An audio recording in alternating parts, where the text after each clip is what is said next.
All right, good evening, everyone. Welcome to the February 19th scheduled meeting of your Board of Commissioners. Tonight, we will have our invocation delivered by our county manager, and following that, the Pledge of Allegiance will be led by Commissioner Margaret Richardson. If we could all stand and remain standing. Mr. Manager. Join me in prayer by bowing your heads. Dear Heavenly Father, thank you for all your gifts and wisdom that you give us to make good decisions on behalf of our populace of Rockingham County. Please help us to turn to you and search for answers so that when decisions are made, they are made for what is pleasing to you. Look after our Board of Commissioners and our staff to provide the leadership that you have asked them to do on your behalf and help our board make decisions that will make positive impacts to our community. We ask that you bless us, look over us, and give us strength to lead with honesty and integrity. In Jesus' name we pray. Amen. If you would, please face the flag and render the appropriate courtesy. I pledge allegiance to the flag of the United States of America and to the republic for which it stands, one nation, under God, indivisible, with liberty and justice for all. Please be seated.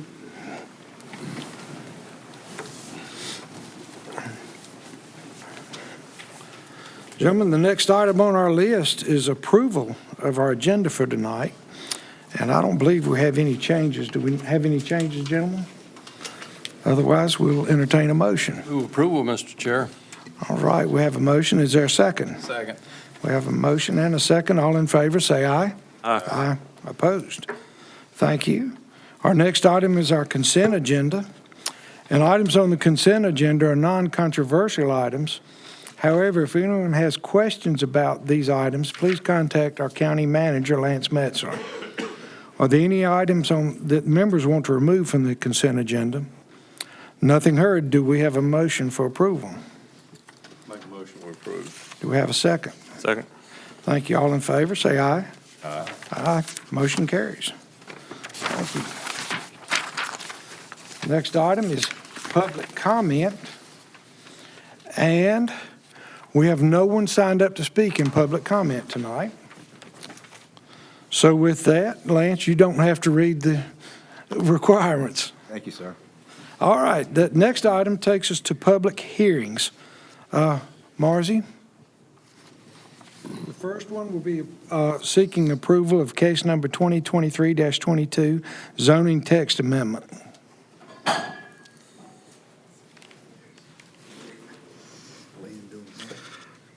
Dropped his wallet. All right. Good evening. First we have for you is a text amendment 2023-22. This is a citizen-initiated text amendment to the Unified Development Ordinance to amend the standards for private roads. Specifically, the request is to increase the number of individual parcels of land that may be served by private roads from the current 5 to 8. In your packet and on the screen, you can see the textual changes, how this would affect the UDO, and staff took it upon themselves that should this go through, to change it from road standards within minor subdivisions to residential private road standards, since this section is not actually in the minor subdivision section.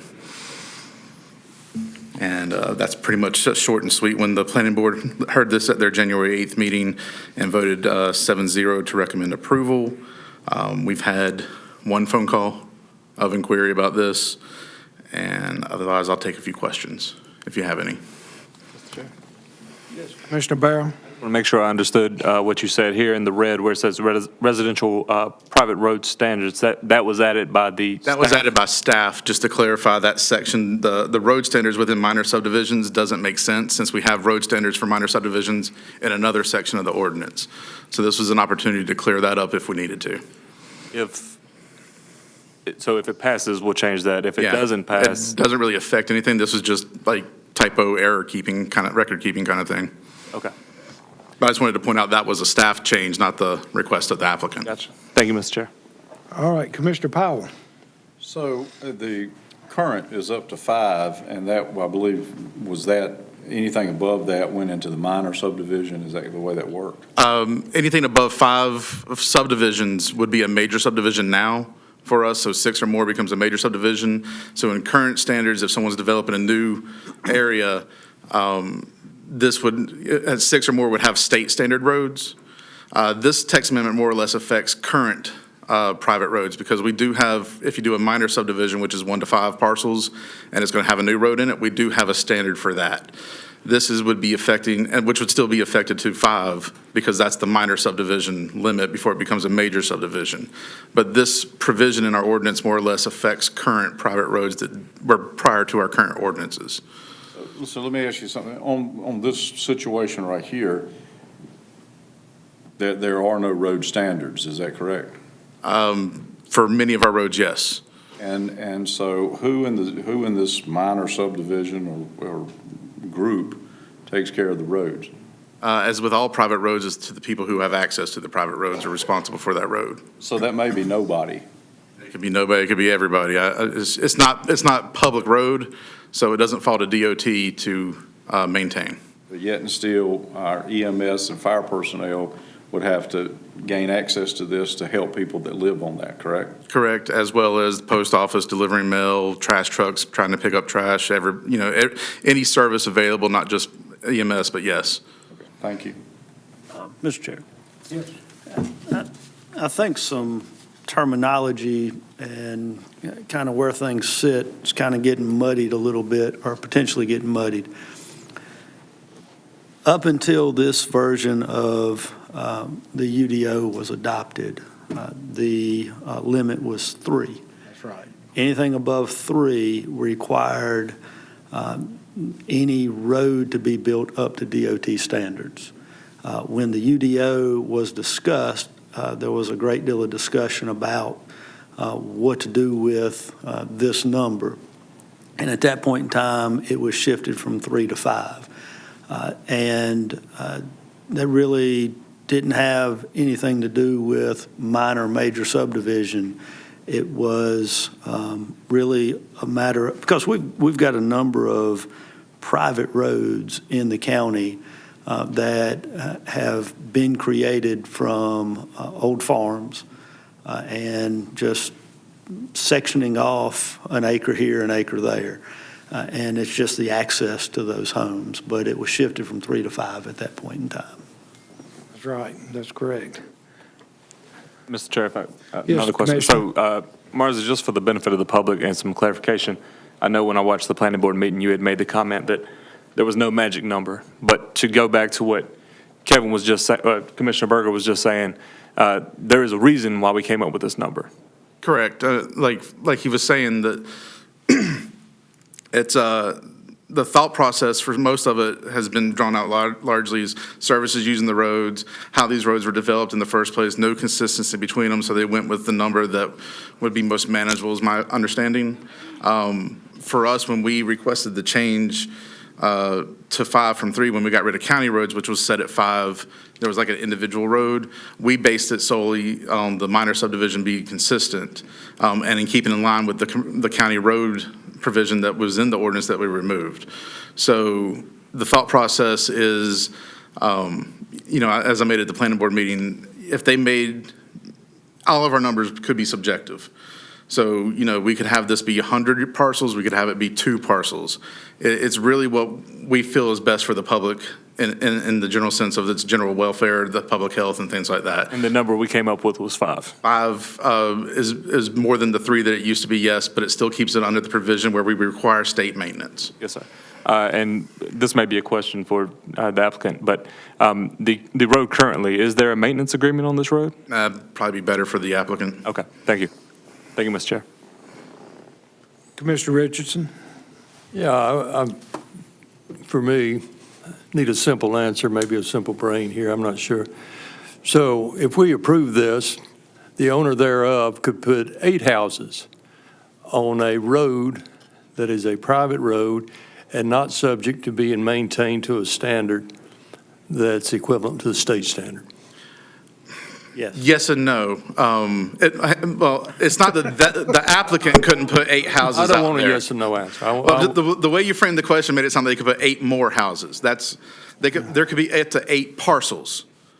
It's not about houses, it's about the parcels. It's about parcels accessing the road, because we do allow for accessory dwelling units and things like that. Define parcels for me, Marzi. It's a tract of land. And this tract of land is adequate for what? One house and one accessory dwelling unit, so technically two houses. So that's why we differentiate. We don't say houses, we don't say driveways, we say parcels, because there's other rules that we have that can affect the number of dwelling units that can go onto a parcel. But at least 8 could go there. Up to 8, yes. There's currently 5 parcels on the applicant's road, but there's many more that have 19. There's some others that only have 3 or 4. There's hundreds of these private roads in the county that this would affect. I got you. Thank you. Mr. Powell? But what we were trying to do, or what the planning board was trying to do, or the group that was updating the UDO when it was updated was trying to do, was to limit the amount on a private road because there were issues, or could be issues, with accessing that with emergency vehicles, mail, other things. Because in my experience in some of this, one person ends up trying to maintain the road and maybe nobody else helps. I'm not saying that's the case in this particular thing, but without a standard and without an agreement, there's no guarantee that the road's even passable to emergency vehicles. Is that correct? Sure. Okay. Any more questions? All right, we'll open the public hearing at this time. And we do have 4 people signed up to speak, so I'll ask our attorney, Clyde Albright, to read the protocol for public hearing comments. Clyde? All those desiring to speak at the public hearing should have already signed in at the sign-up sheet located at the rear entrance of the chambers. You've heard the specific ordinance being considered. You'll be allowed 15 minutes to speak and present the case. The applicant will be. And the public who signed up to speak will have 3 minutes to speak or yield his or her time to another individual. However, there'll be no more than 30 minutes allotted for public comments. Each speaker should clearly state the name and physical address. Once the public's had the opportunity to voice either in favor or against the proposed amendment, the applicant will be allotted an additional 7 minutes if they wish to provide a rebuttal. And following the public hearing, the hearing will be closed and the Board of Commissioners shall be afforded an opportunity to discuss the request. Thank you. Thank you, Mr. Albright. We are in the public hearing now. We do have Mr. Robert Bean. If you'd like to make your way up, give us your name and address, and if someone else is lending you their time. My wife is going to be letting me have her time. My name is Robert Bean. My friends call me Pete. This is my wife, Sandra. We live at 2740 Gideon Grove Church Road in Stokesdale on the farm that we bought in 1982. This is where I grew up and where I've lived most of my life.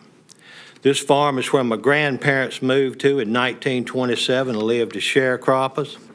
I sent all you gentlemen a packet with emails, pictures, information, etc., 3 or 4 weeks ago regarding the issue of the 30-foot easement. We're here this evening to ask that you vote against this increase, this amendment, however it's referred to. This will directly affect our property as we have a 30-foot easement through approximately 850 feet of our property with no type of maintenance or maintenance agreement or regulations whatsoever. This is nothing more than an old farm road. This easement was given in 1968 to access the farm behind our farm. This road is already overburdened with 6 residences. It is already 1 over the present limit of 5. No one has ever been able to explain how that recently happened either. There's 6 residents currently on this limit of 5 road.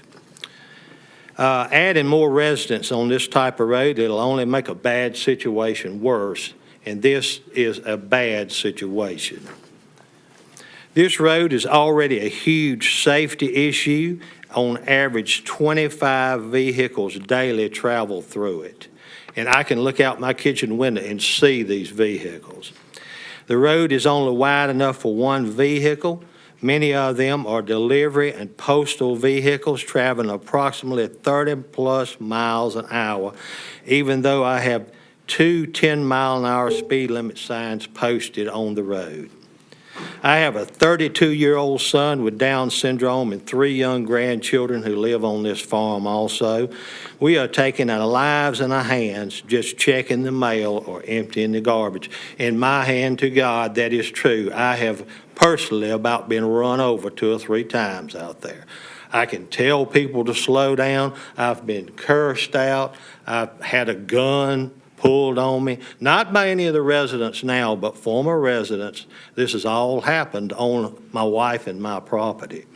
I've put speed bumps in only to have a resident come with their tractor, knock them down, curse me out, and tell me don't do that again. This amendment is going to affect others in this county, same as us. At the very least, we need to consider some guidelines for maintenance and particularly safety. And what I've heard, no disrespect to Mr. Marziano, but there's no rules, regulations. You gentlemen, I mean, y'all heard this as well as we did. We and others would appreciate your voting no on this issue. I have spoken to at least 3 attorneys and 1 local land surveyor on this matter, and all said this was too many houses on this 30-foot farm road. Now, I'll be glad to answer any questions, or I'll be glad to have each and every one of you come out to the property. We have a beautiful farm. My wife and I have worked 40-plus years to have a nice home and a place for our family, and I hope my family can continue to be there for years to come. And with that being said, I mean, the EMS things, the fire truck things, you gentlemen have pictures that I sent you of what part of this road looks like. Waste Management will not even go down this road now to pick up cans. They all have to set at the intersection of Bean Lane and Gideon Grove Church Road because there's nowhere to turn around down there. Much of this road, if you want to call it a road, it's all a fire truck could do to get down there or turn around, or a garbage truck. It's just an old farm road that was used there years ago, and that's what it is. Nobody's done anything to it. One of the residences has put some gravel on it a few years ago. In the wintertime, it's just a mess. If it rains, it's a mess. There's potholes, everything else. The road is wide enough to get one vehicle on. Anything else has to pull off into a field or on the side of the road. I appreciate your time on this. I'm a live and let live kind of man, but, you know, this is really gone on far enough. And now for this to happen, I mean, and with that being said, I will mention that Mr. Berger, I had consulted with him on this matter at one point, and he looked into some things for me. So I don't know the protocol here as far as him being involved in the vote or whatever, but I appreciate your time, and I just hope you'll take all this into consideration. Thank you very much. Thank you, Mr. Bean. Charlie, will you just clarify? Yeah, I believe I got Mr. Bean and Miss Bean in touch with folks with planning and zoning and got the answer from planning and zoning. If you could clarify that for them, Mr. Bean. You got some information. You did help us get some information. That's correct. What he said is correct. I won't go into the planning and zoning thing because that's a whole nother story in of itself right there. And I think y'all had all the emails I sent you. That situation was handled completely, what's the term I would use, just bad. Mr. Bean, I just have a further clarification. You've not given him any money as an attorney on this case. Is that what? I have. Yes, we did. It was a consultation and then got him in touch with planning and zoning. So, I mean, I'll be glad to recuse myself from that. That's my clarification. Thank you. Thank you. And let me also say, you are not the applicant. I think Mr. Michael Doyle, are you the applicant? Is that right? Yes, sir. Well, because I should have technically let you go first. You have 15 minutes. Is that right, Mr. Attorney? So if you'd like to make your way up, give us your name and address. And thank you, Roy. Good evening. I appreciate you hearing me. Name's Michael Doyle. I live on 270 Bean in Stokesdale, down an old farm road. When we originally bought 45 acres on this property, it was deeded that we could transfer it to our heirs, and that our plan was to have our sons build next to us. My mother was fortunate enough to get the property next to us. So on this parcel, basically 3 of them are mine. But we had intended of this 45 acres to, allot our sons to be able to live next to us, one of our best friends. We're not looking to build apartment buildings, anything like that. So the way I understand it is that the law changed several years ago, and which directly affected my property. Had I applied 3 years ago, it would have gone through without any problems. So the issue with the private roads, we have acreage. I'm not looking to divide an acre at a time. The road itself is very well maintained except for the front 100 yards. I personally have maintained the road for 20 years, pretty much almost by myself. The front end gets potholes. EMS comes in without any problem. We had a fire once and 5 fire trucks from around the world showed up. They sat in my lawn and had fun while the other guys put the fire out. My own father lived down the road, and EMS got to him without any problem at all. In fact, 2 weeks ago, the elder man down at the very end of the road, EMS got to him, no problem. Delivery trucks are a problem in the world these days. They're everywhere. It has nothing to do with a private road. It's just the highways. So the main issue is now being limited to 5 parcels. I own 3. A gentleman down the road owns 1, and Mr. Bean owns a mobile home on the front. So I'm basically locked in by a mobile home. And again, originally when I bought it, it was deeded completely different. So we were blindsided when we weren't able to change it. In fact, the commissioners were a little confused too. All I can say is there are people all over this county affected by the same thing. I think there are other possible ways to handle the issue, maybe by acreage. But at this time, this is what we're talking about, how many actual lots on a private road. On this private road, I personally own probably 80% of all the property on that private road. And I'm being limited. My son's getting ready to graduate college. My younger one's in high school. Family, as we've planned all along, are starting to come to fruition and want to be by us. And that's what this is all about for us personally. It could be a state road for all I care. I just want to have my family next to me. Can I answer any questions or anything in particular? Gentlemen, do we have any questions at this time? We have one more person signed up to speak. I got one. Go ahead. Yes, How sir. many houses are on this road? There's 2 mobile homes. There's 3 mobile homes and 2 houses. Wait, let me count that out. 1, 2, 3 mobile homes, and 3 houses. Yeah. 6. So one's an accessory to our farm. Someone lives It's an accessory to our farm. Our barn manager lives there. So it's, as I understand it, perfectly fine when we did it. So, we got permits and everything. Yes, sir.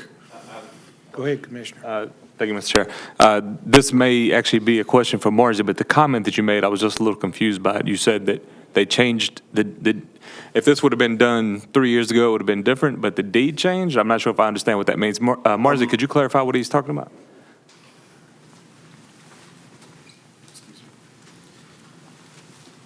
Yes, sir. I'm not sure, because 3 years ago, it was 3 was the limit. At the UDO change in 2000, Margie, Roy, stop the timer for now. All right, go ahead, Margie. the UDO change in 2021 created the private roads at 3 lots, a county road at 5 lots, and then anything more was state maintained. As no county roads were existing, and we made some clerical changes to the UDO back in, I guess, early 22 or late 21 to that effect, bringing just private roads to 5. But 3 years ago, it would have been 3 lots. Follow-up question to that, I suppose. Mr. Doyle, you said you've been there about 20 years? Yes, sir. At any time in the last 20 years, would this have qualified, if you could answer that? My deed was specific. Well, sorry, real quick. We don't look at deeds in our office. We're not allowed to enforce deeds, control deeds, or even review deeds, like for covenants and things like that. A lot of these parcels were sometimes subdivided many years ago, and these private roads existed prior to zoning. I really can't speak to how the 90s may have been. We don't have a lot of record keeping that speaks to that kind of stuff either. But 88 was when we instituted zoning. That's when a lot of these stuffs would have became non-conforming number of lots on roads. So if take a lot of the subdivisions where there's like 20 parcels currently on them, on these private roads, they date back to the 60s and 70s when they were subdivided off. So there's a lot of that goes around, and sometimes some things may have fallen through the cracks. But no, 3 years ago and prior should have been 3 roads, at least 3 parcels, at least since the 2006 ordinance. Okay, so since 2006, 3 roads. That's the furthest back I've read. I haven't gone back to the 90s. I'm just trying to get a timeframe clarification. Right. So since 2006, 3 roads, 3 would have been the limit. It's my through our understanding, yes. UDO. Okay, that was my question. Thank you. I'm sorry, one more question, Mr. Doyle. You said that there's currently not a maintenance agreement on this road. No, but sir. you would be. There is on my end. Okay, but as far as amongst the neighbors, there's not any sort of agreement. But you would be okay with a state standard road. Is that what you just said? Be perfectly fine with it. Okay. Wouldn't bother me a bit. Mr. Doyle, Yes, sir. hang on. You have 10 more minutes remaining. Yes, sir. On your time, if you want to use that, or if you're through with your presentation, that's fine. If you want to continue speaking, I'll ask Roy to put 10 minutes on the clock. Yes, sir, that's fine. I just wanted to clarify a few things. My specific deed, the way it was worded, and actually I sent a copy to Lynn. I imagine they have it on file. Originally, it said you could divide it up to all heirs, and the other word, I don't remember what it is. I'm sorry.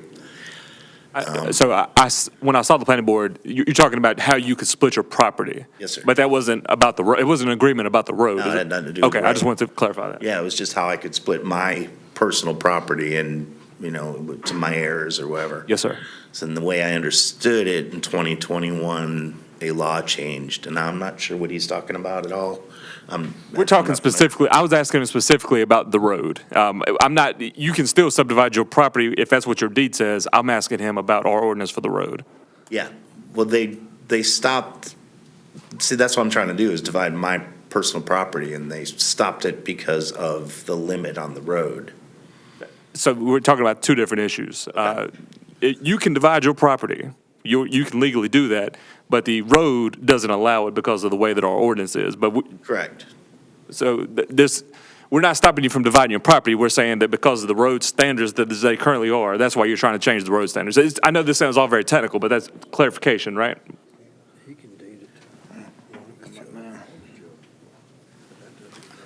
I think you're trying to make a simple question with a complex situation. Yes, he could subdivide his property if he has access from another road.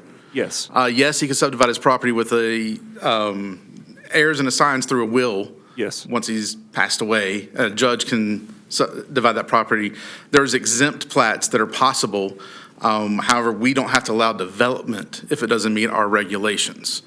So That was- that's the sticky wicket that this situation becomes, is he is able to subdivide under certain conditions. Those conditions do not exist. I understand. Thank you. Also, just to point out again, regardless of the deed, we're not beholden to deeds. I understand. Okay. Thank you. Excuse me. Well, You may continue. I just wanted to kind of summarize a little bit, and what this is really breaks down to is just I want my family close to me. That's it.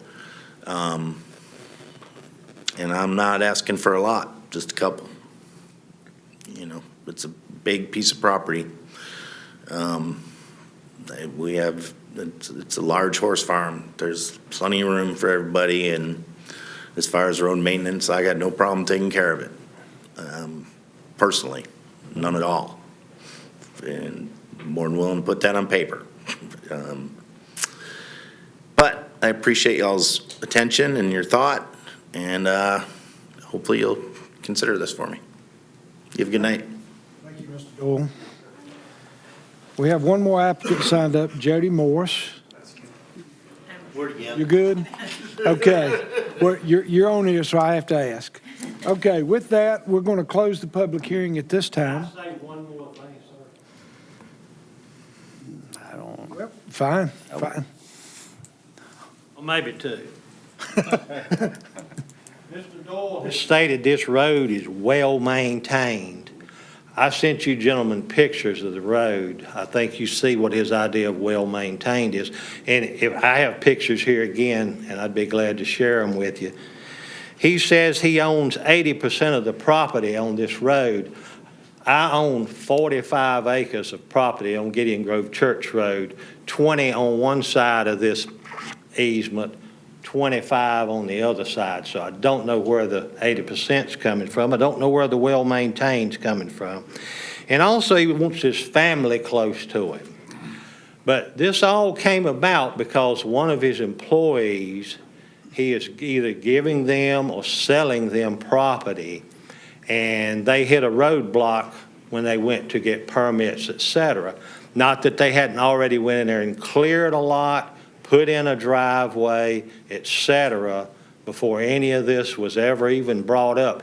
And I might add, I never get notified about anything. This goes directly through my property. Nobody says, well, we're going to do this, we're going to do that. That's the way it's been for 40-plus years for me, so. All right, thank you, Mr. Bean. Thank you. All righty. I'd like to rebut. gotta let him at this point. Come right on. I'm sorry. He's 7 minutes anyway. The well-maintained section versus the unmaintained is his side. There's a clear Would you like to turn. see the pictures, It's a Mike? clear turn. I run my tractor up there monthly. I've never had a complaint by a waste management, by an ambulance driver, by a FedEx guy. I've never had a single complaint about my road. I try to take care of that property best I can. We do happen to have to drive through his farm. His home is not connected to this road. He has a separate entrance. So literally, I have a residence on Bean Lane myself. It's his time to speak. he has a rental property on Bean. He does. But his personal residence is not there. It's not on this road. It's not his address.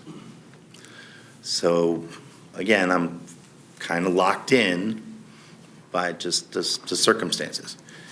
And I'm not trying to disrupt anybody. I'm not trying to make things hard. The one he was discussing that was my employee is actually, I consider him my brother. It's family.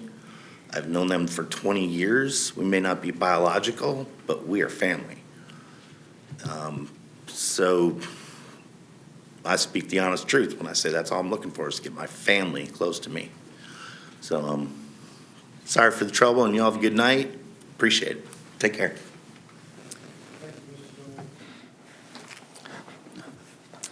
With that, we've had the applicant, we've had responses, and Mr. Attorney?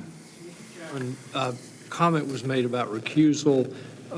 Commissioner Berger is required to vote unless he has some direct financial interest in this issue, and I've heard nothing that indicates he has a direct financial interest in the outcome.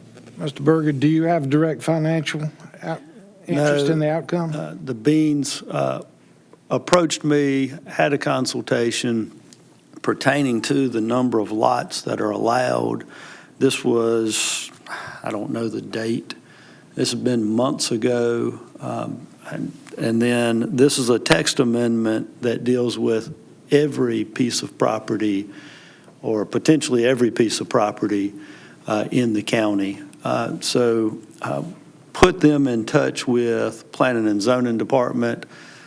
I don't know what kind of records you've got as far as when people contact you, but it had to do with, go ahead. It was back in early November, I believe, is when we first got contacted by Mr. Bean. Okay. And when did this text amendment start? December. It came in December, so Yeah. shortly after before. shortly after we denied the plat. Okay. So my contact was before the text amendment started.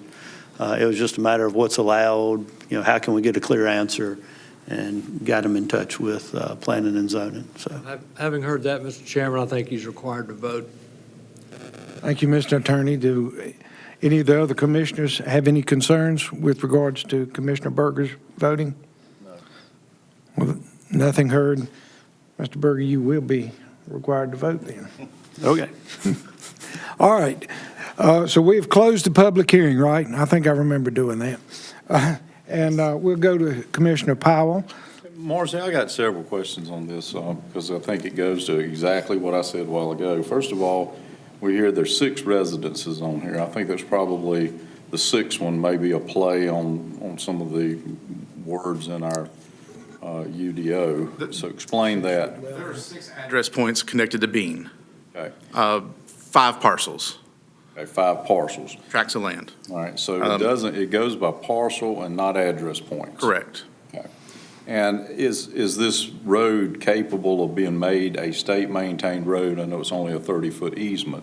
My understanding is, I believe the state has provisions for smaller roads like that.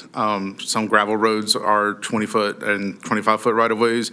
I don't know if their current regulations have that. However, in order to do that, all the property owners would have to petition DOT and also bring the road up to state standards before DOT will take it over. So while it may be possible, I'm unsure about the road base, anything that's been out there, so it may take considerable work to do so. Have you seen this area? Yeah, I drove out there. So Mr. Bean says that they have to drive through his property. I'm assuming his property is the first coming off Gideon Grove Road. He's right there on Gideon Grove Road. It's 2 tracks across Bean. There's an address point on Bean, which is one of their houses. And is that at the corner of Gideon Grove and Bean, or is it on down Bean Road some? It's just about, I don't know, about 50, 100 feet after the corner. It's the one would be considered on the corner, but yeah. So really, in all honesty, without a maintenance agreement in effect, there's no obligation on Mr. Bean's part to do anything to this road because he don't need it to access his property. The people that below him need it to access their property. Is that correct? That one's above my pay grade on that one. I'd say that there's no agreement on the road, so therefore there's no responsibility of anybody to do anything if they don't want to. And that goes to exactly what I was saying before. When we do these, the more houses we put on them, the more you have the possibility of the roads being in poor shape. And in this case, it seems to me that Mr. Bean has no obligation to fix his part of the road because he doesn't need it unless I guess he accesses his farm that way. And that kind of the situation that you run into, it appears to me, I've had some dealings with this in the county on other areas. It appears to me this is exactly the problems that you get when you start trying to increase these, which may lead credence to why the UDO limited it to 5 even after raising it from 3. Yeah, there's, barring this specific road that the neighbors here are discussing, we asked GIS how many private roads we have in the county. There's over 1,000. How many that may be outside the municipal jurisdictions? We're looking at 800, 900 at least. There's a lot of situations where this comes up. We get this request at least twice a month where we have to deny somebody doing this. We don't like doing that, but we also explain to them, and usually it's understood why we keep the road limited for everybody's ability to use it and seek alternative access points, exclusive use easements across someone else's parcel, maybe the development of another road, things like that. But yeah, this affects a lot of places, and there's a lot of places I won't drive my truck down when I go look at the properties, so. One last question, and then I'll stop. Is there a solution to this besides this text amendment? The solution we've got currently is when private roads are being developed, they have to put some kind of road maintenance understanding on the plat, but we can't require people to enter into agreements with each other. The developer we usually can make something happen with, but most people are interested in doing more than private roads so that we get the state standards out of. I don't know of another way to help the existing roads where they may have 20 lots, they may have 7, they may have whatever. We've bumped our heads across this one for 3 years. But is there another way that this gentleman can get somebody on his property, that 45 acres, without this text amendment? I mean, if they all agreed to bring it up to state standards, Yeah. that would be one way. Like I said, exclusive use easement from some other point, possibly. Anything, I don't, off the top of my head, I really couldn't give you an answer. Like I said, we see this a lot, usually exempt plats that have the possibility of meeting state statutes may be possible, but I couldn't, without any like actual review of something, I couldn't give you a guaranteed answer. Thank you. So after hearing all the comments on this, you know, it's obviously a tricky situation. We have Mr. Doyle, who wants to be able to use this property, which I understand that, and we have a road, which I feel is really I don't think the UDO is the problem in the situation. I think the problem in the situation is the road. When I had a conversation with Mr. Bean previously, he told me that he would be willing to enter into a maintenance agreement on this road. Do you agree with that, Mr. Bean? We had that conversation? Depending on the terms and circumstances. I understand. But you would be open to a conversation about it? I would be open to a conversation. The reason I ask is because obviously, this is a specific request for a specific situation, and it would definitely solve the problem for Mr. Doyle, but I'm not sure that passing this ordinance would not create more problems across the whole county, because this wouldn't just be for this road, this would be for the entire county. It's for the whole county. So that's what I was looking for clarification. So thank you, Mr. Bean. Any question? Make a motion. I made a comment before I make a motion. Well, I don't think we have any further discussion. Do we? Anyone else have any questions? I'll make a comment. It's an observation. I haven't been involved in this question personally, per se, but I've been involved in several similar situations, some adjacent to this property, where a non-state maintained road was creating problems for the inhabitants, the residents thereon. And I, for one, am not interested in creating any more of those situations, and concur with what Commissioner Barrow was talking about. If there can be a solution to the road that's agreeable to everyone, mighty fine, then we can move forward. I understand the applicant's concern, but having dealt with a lot of them, I appreciate his attitude about maintaining his section of the road and being willing to keep doing that. But that agreement's only good as long as he's alive. And it's up to him how well he fulfills that agreement. So I'm making this statement in support of what Mr. Barrow is doing and await your motion. Gentlemen, I'm willing to accept a motion to approve or deny. Mr. Chair, I make a motion to deny the text amendment to the UDO. Very good. We have a motion. Is there a second? You do. We have a motion and a second. With that, we'll call for a vote. All in favor of denial of case 2023-22, please say aye. Aye. All in favor? All opposed, nay. and nothing heard. So the motion is denied. Our next case is case 2024-01A. If they approve this one, they got to have. Thank you. I'm going to defer to Mr. Cochran on this one and the next one, if that's all right. These were the products of his mind, so. Oh, my. Products of my mind. I'm afraid to think about that. Good evening, everyone. The next two amendments in order are 2024-01A and 2024-01B. A concerns RV parks and campgrounds. Those of you who've been around for the planning process with the new ordinance back in '21 and since then know that we've been through several phases of, did I go too far? I didn't go too far. Back up one. There you go. There you go. I dropped a P. Sorry about that. We've been through several phases of considering how RV parks should be permitted and developed. Initially in '21, very few standards were added. Later in '21, we realized that we needed to add certain basic standards as far as roadway access, things like wastewater management and the like. Since then, we have been working with these significantly in the time period between late 2021 and now, and this is a staff-sponsored text amendment.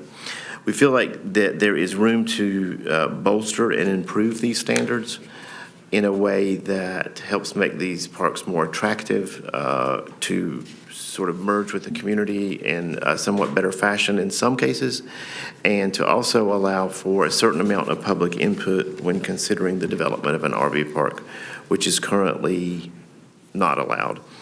This amendment would take an RV park permit approval from an administrative approval with specific developmental standards to a conditional zoning approval, meaning that it would go through both the planning board and this board for review and consideration, which would allow specific dedicated times for public input should they have concerns about it, something that's not allowed now.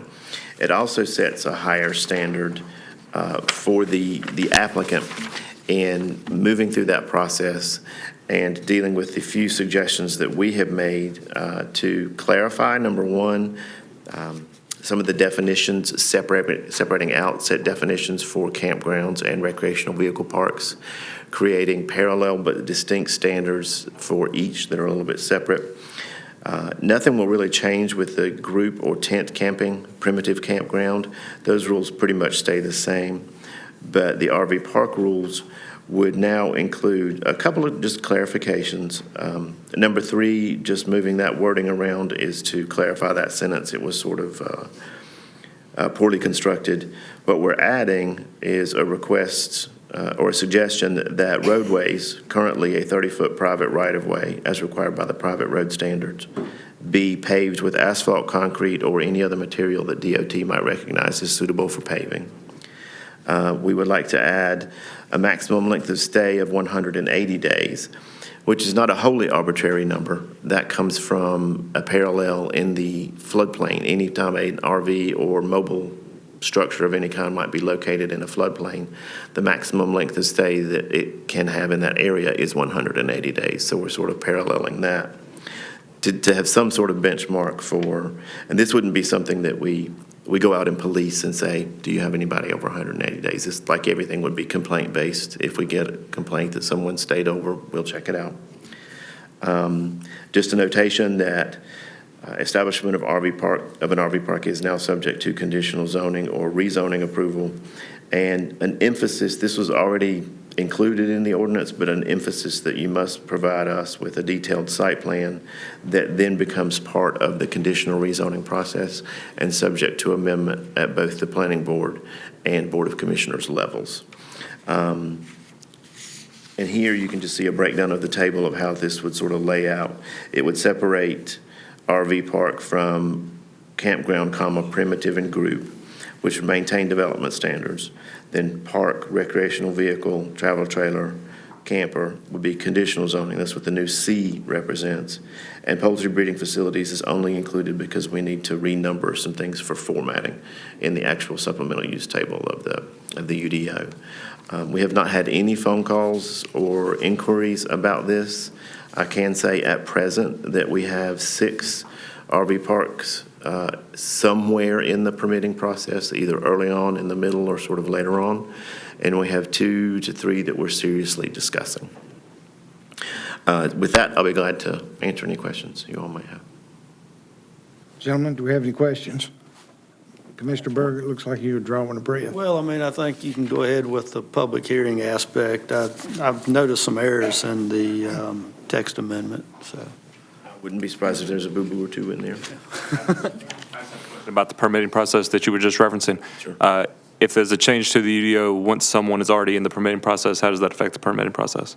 If someone has already submitted a formal application to us in the form of a site plan or request for development approval, and we have granted that, that gives them vested rights and essentially what's called permit choice. They would get the choice to develop in the way that they would choose. They could choose to go with the new rules or stick with the old rules.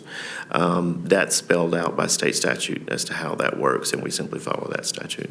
Thank you. Thank you, Mr. Chair. Sure. With that, we'll open the public hearing. There is no one signed up to speak. Is there anyone here who would like to speak on it? Since this is staff generated, I guess staff is the applicant, and you've already presented. Sort of. Yeah, sure. And thank you for catching any boo-boos I might have made, Commissioner Berger.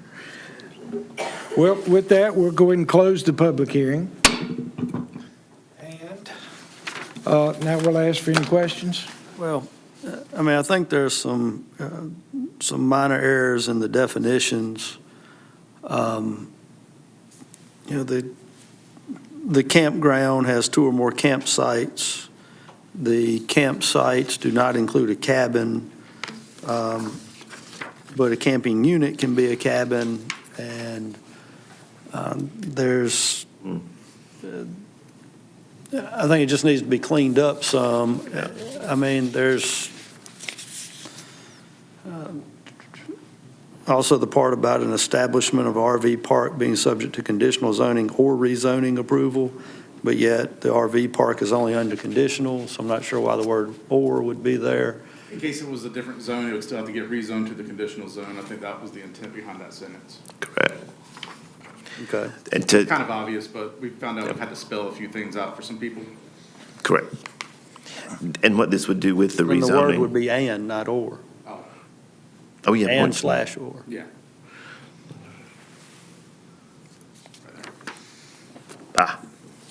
There we go.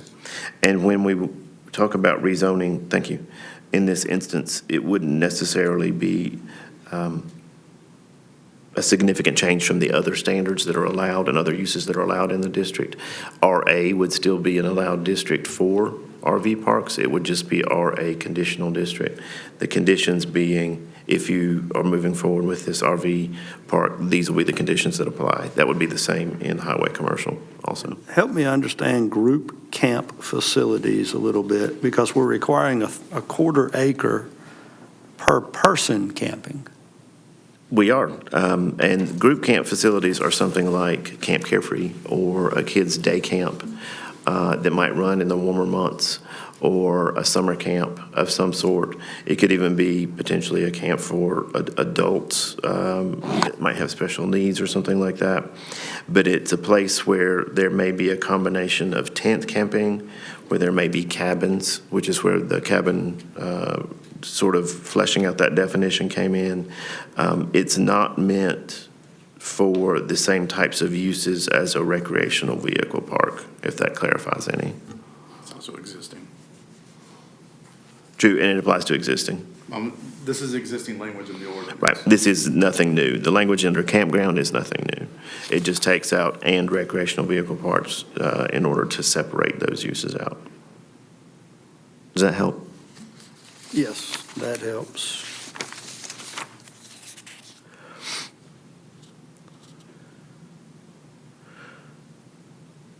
Thank you for catching that at number 10, you're correct.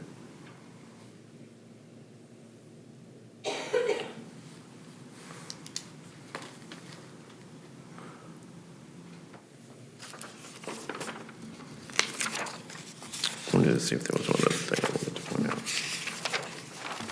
Is that clear that we did mean, Kevin, I want to make sure, so when we talk about campground and camping unit, is it clear that we mean that a camping unit may include any tent, accessory cabin, lean-to, or similar item?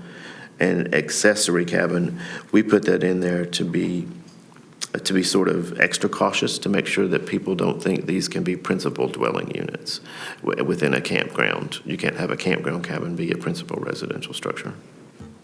That's why we threw in that word accessory.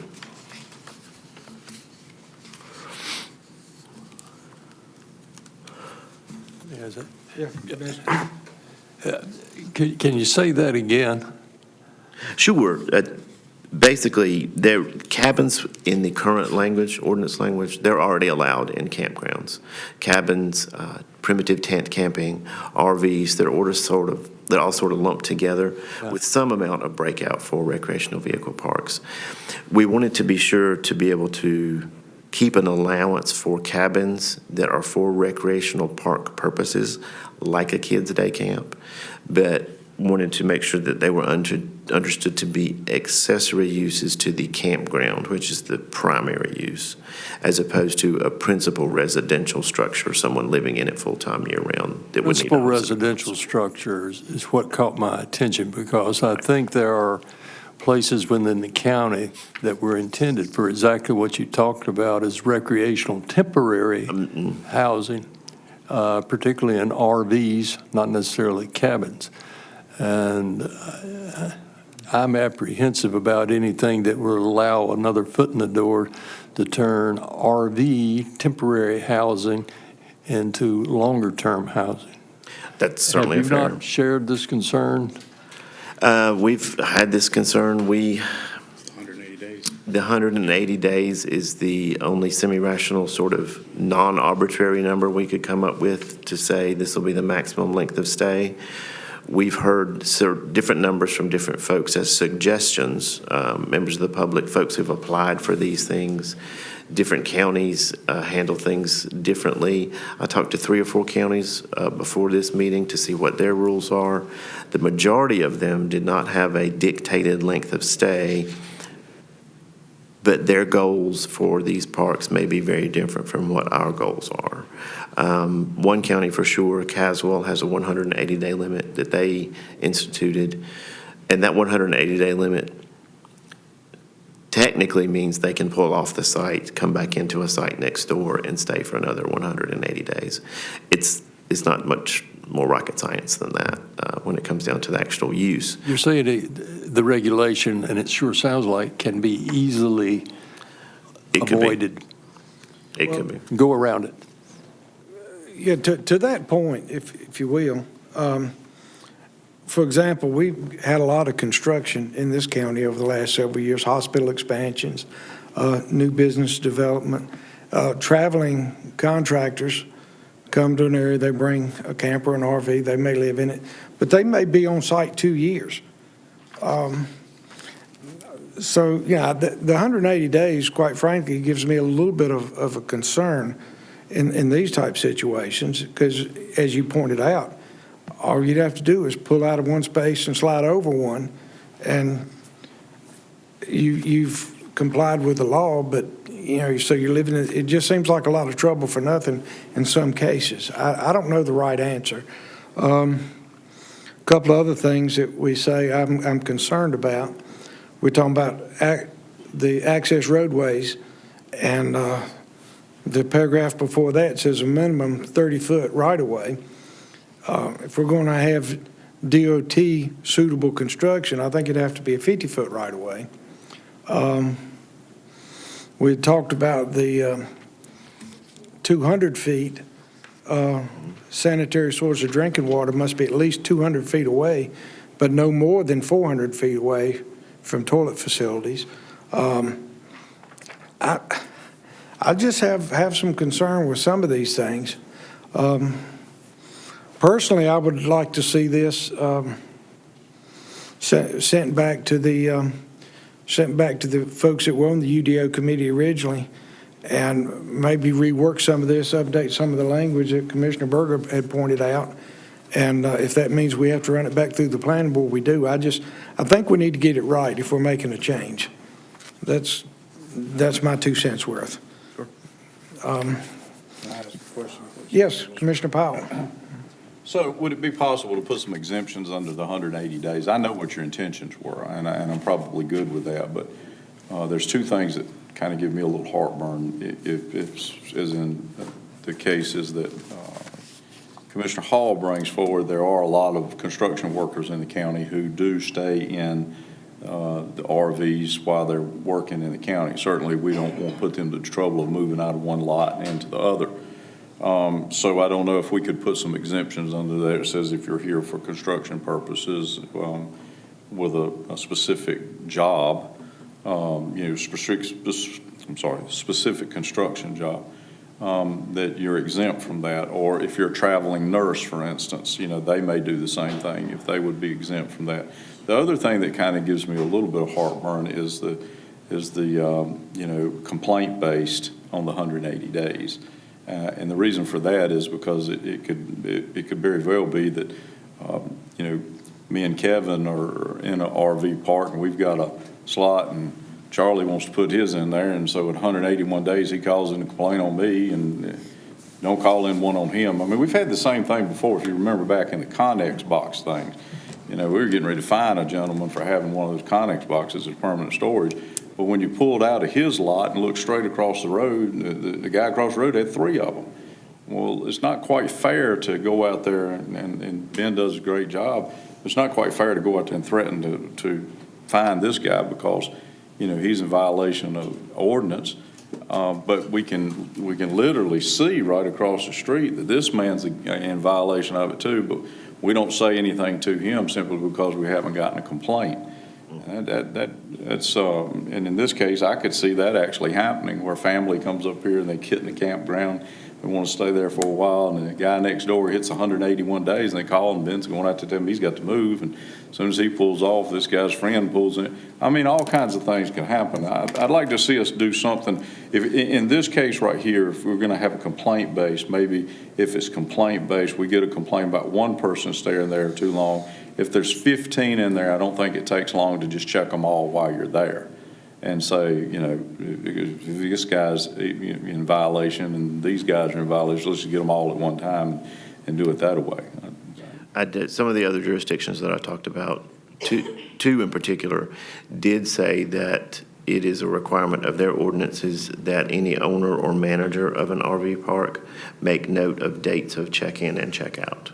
And keep that index available should code enforcement or zoning or building inspections, should someone need to come visit, so that those records are immediately available. If we were to add something like that, with an exception for a certain length of time for certain types of workers, then we get a complaint, well, okay, let's see your appointment book, sir, and ma'am, and we can look it over, and then that would give us sort of an easy reference if we wanted to add that as a... That's a much fairer way to do it. And having said that, and based on what Mr. Hall said, I would offer a motion to table this until they've had time to correct this wording, and that can bring it back to us. Is that something the board would be interested in?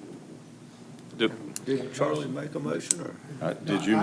You just asked said I would accept a motion to do that. I would like to see it. Do we need to specify in the motion that we want this to go back in front of our UDO committee? That's fine. I mean, you can say it, or... We don't have to, but it'd be nice. I would like to make a motion to table this after it's been sent back in front of the UDO committee to rework the language.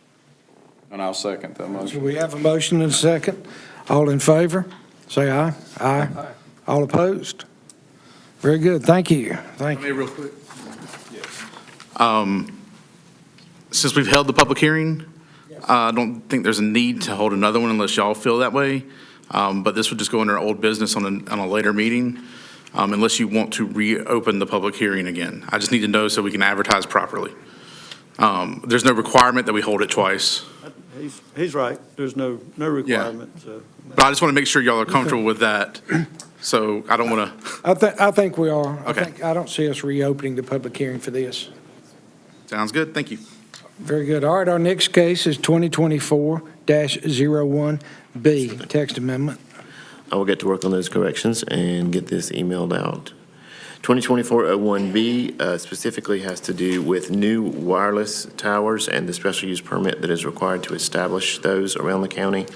We've had a specific request from more than one developer, one with tower engineering professionals and another with an engineering consultant firm working with Duke Energy to update these standards because so much of it has fallen sort of out of date. We have out-of-date UDO references, we have out-of-date statutory references, so a lot of this is technical. In addition to the technical corrections, the definition of the cell tower fall zone was omitted from the 2021 ordinance when we adopted it, even though it's referred to in the text amendment.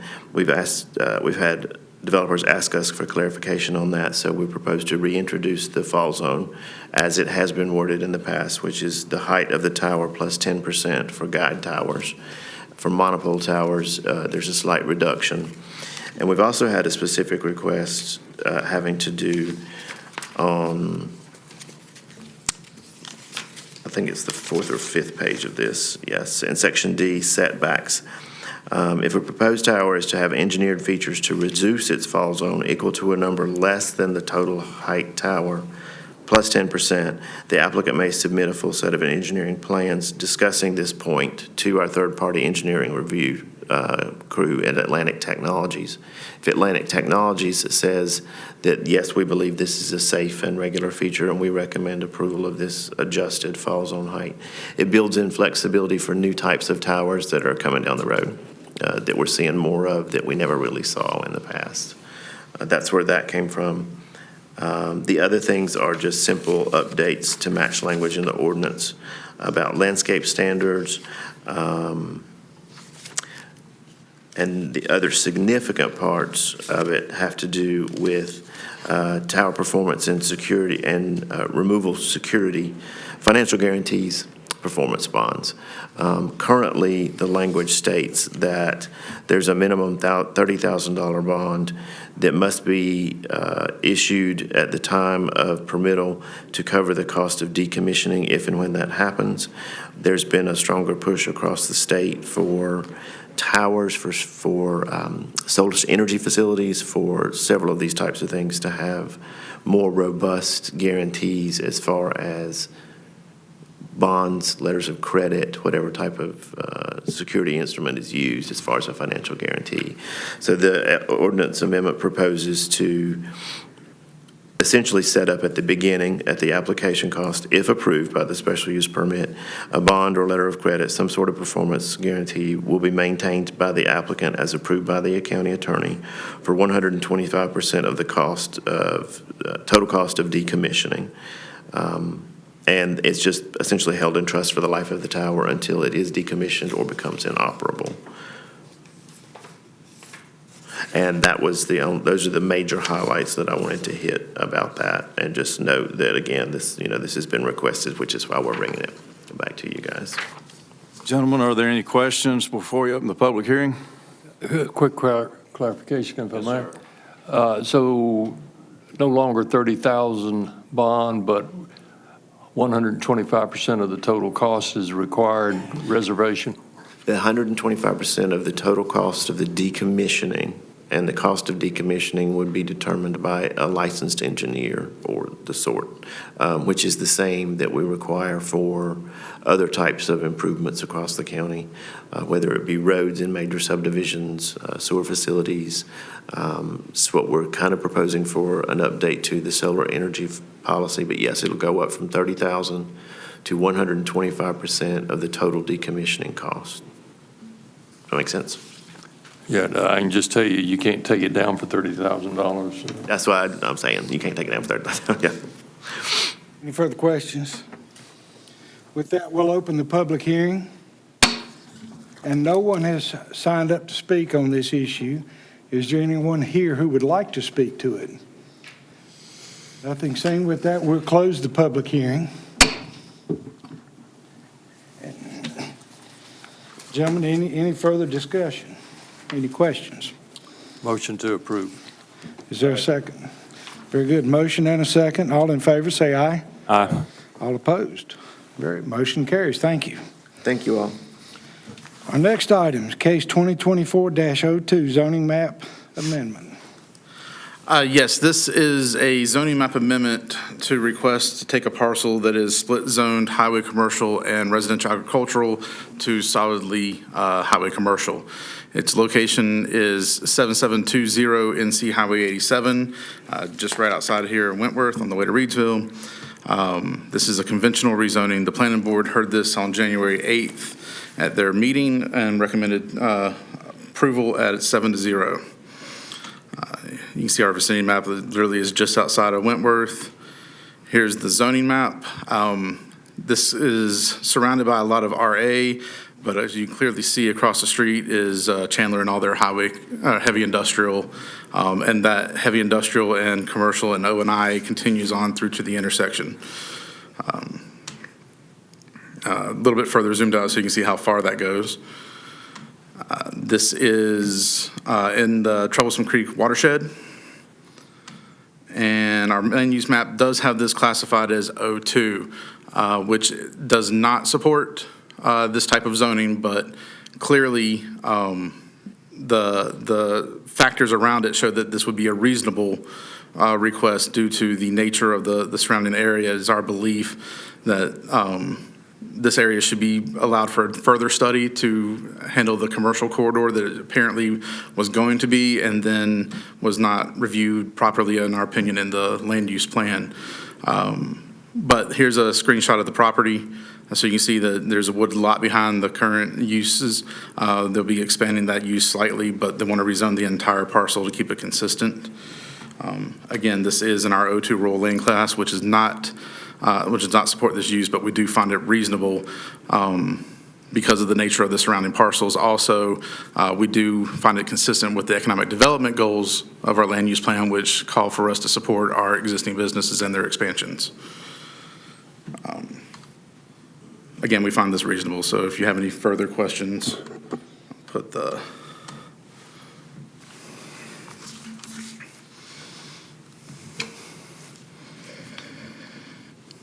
Well, let's go ahead and open the public hearing. Public hearing is now open, and we do not have anybody signed up to speak on this. Is the applicant here tonight? Would you like to speak?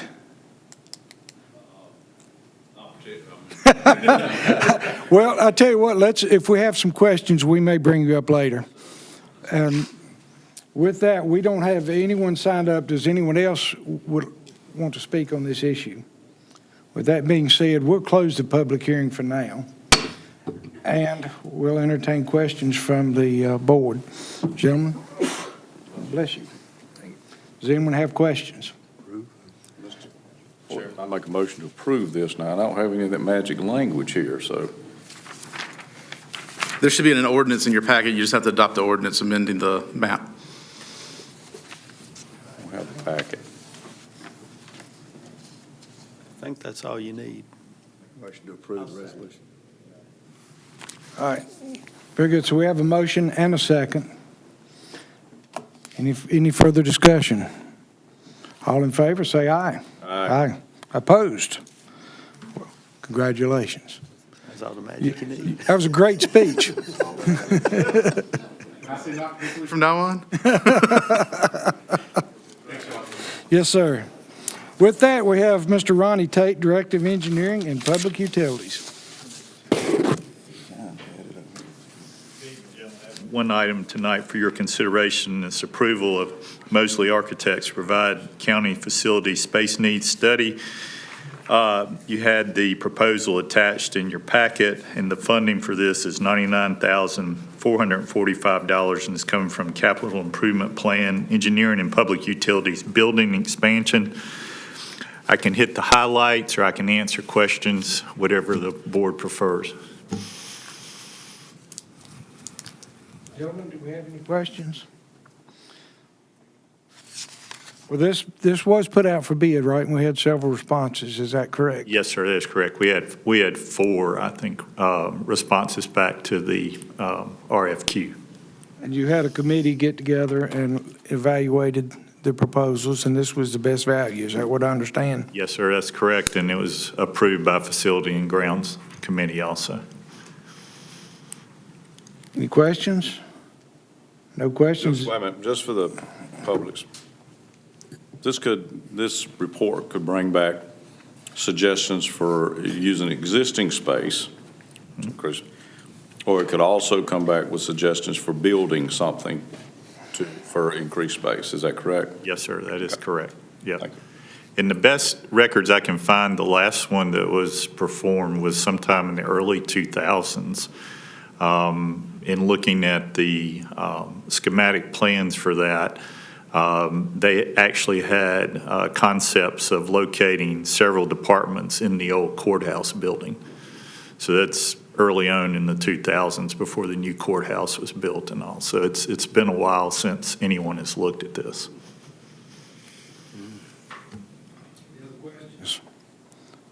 Comments?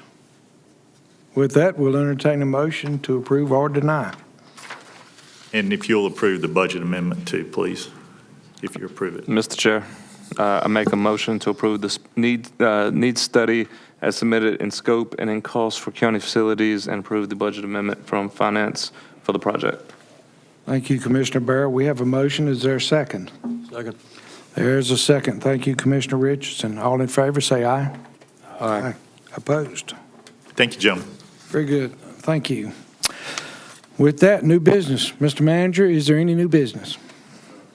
With that, we'll go to Commissioner comments, and we'll start as usual with Commissioner Barrow. Thank you, Mr. Chair. I would just like to thank Ms. Paula and the rest of the staff over at the Board of Elections. I went by the other day to ask her how things were going with early voting. We were just talking about protocols with the new voter ID. She informed me that we have had no issues in the county with voter ID. Everybody's had their IDs when they showed up and have been able to vote. So I just want everybody to know that things are going smoothly on that.